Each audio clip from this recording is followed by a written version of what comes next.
అందరికీ నమస్కారం. నా పేరు బబ్లు అంటారు. నేను రాజమండ్రిలో సుపరిచిత వంట బ్రాహ్మణులలో ఒకలైనటువంటి కేటరింగ్ సుందరం అయ్యల స్వామియాజుల సుందరం గారి మనవడిని.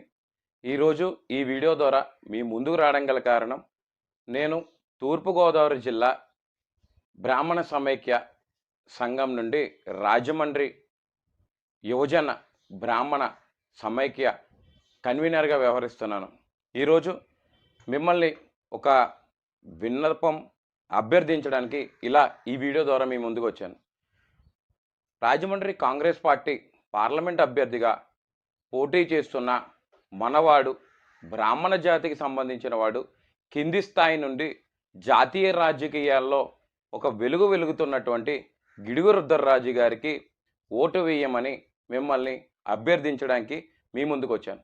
ఎందుకు రుద్రరాజు గారికే ఓటు వేయాలంటే, ఇప్పుడు ఉన్న రాజకీయ పరిస్థితులు చూసుకుంటే ప్రతి ఒక్కరు కూడా మోడీని ప్రశంసించడమే కానీ ప్రశ్నించేవాడు లేడు. సో ఇలా ప్రశ్నించేవాడు కావాలంటే గిడుగు రుద్రరాజు రావాలి. ఎందుకు మళ్ళీ గిడుగు రుద్రరాజు రావాలంటే, రాజమండ్రి పార్లమెంటు నుంచి 80,000 ఓటు బ్యాంక్ ఉన్న మన సామాజిక వర్గం గొంతెత్తి వినపడాలి అంటే మూడవసారి మనవాడికి ఒక్క అవకాశం ఇవ్వాలి. అందుకని గిడుగు రుద్రరాజు రావాలి. ఇంకా చెప్పుకుంటూ వెళ్తే కనుక, కిందున్న ప్రతి కార్యకర్తకి అందుబాటులో ఉన్న నాయకుడు కావాలంటే గిడుగు రుద్రరాజు రావాలి.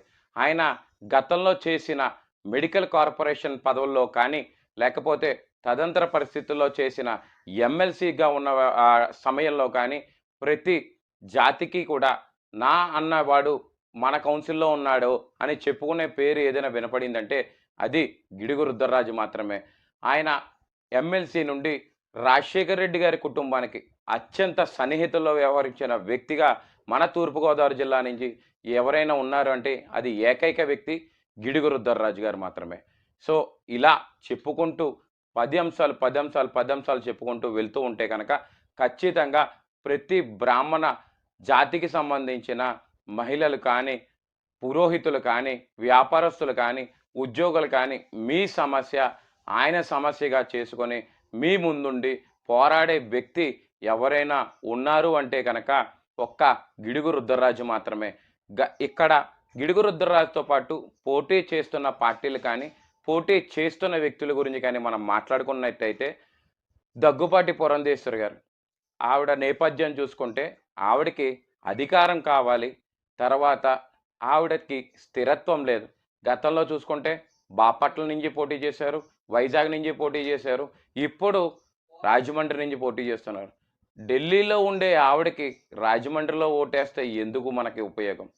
ఇంకొక పార్టీ చూసుకుంటే గూడూరు శ్రీనివాస్ గారు, డాక్టర్గా సౌమ్యుడిగా మంచి పేరే ఉన్నప్పటికీ వీళ్ళు కూడా ఓటు వేసి నెగ్గిన తర్వాత మెడలు వంచుదాం, ప్రత్యేక హోదా తెస్తామని గత 5 సంవత్సరాల్లో మనం వారి పాలన చూస్తూనే ఉన్నాం. ఎవరికీ కూడా ఉపయోగపడినటువంటి పాలన. సో వీళ్ళు కూడా మోడీ తొత్తులే. కాబట్టి మోడీని ఇందాకలా మనం మాట్లాడుకున్నట్టు ప్రశ్నించాలన్న ఒక ప్రత్యామ్నాయం ప్రధాన ప్రతిపక్షం కాంగ్రెస్ పార్టీ. కాంగ్రెస్ పార్టీ బ్రాహ్మణులకి ఎంత లాగా ఉపయోగపడిందో గతంలో చూసుకుంటే మనకి మల్లాది వారు కానీ, ద్రోణంరాజు వారు కానీ, లేకపోతే ఉండవల్లి వారు కానీ, పివి నరసింహారావు గారు కానీ, ఇలా చరిత్ర చూసుకుంటే ఖచ్చితంగా బ్రాహ్మణులకి సముచిత స్థానం ఇచ్చిందంటే కేవలం కాంగ్రెస్ పార్టీ మాత్రమే.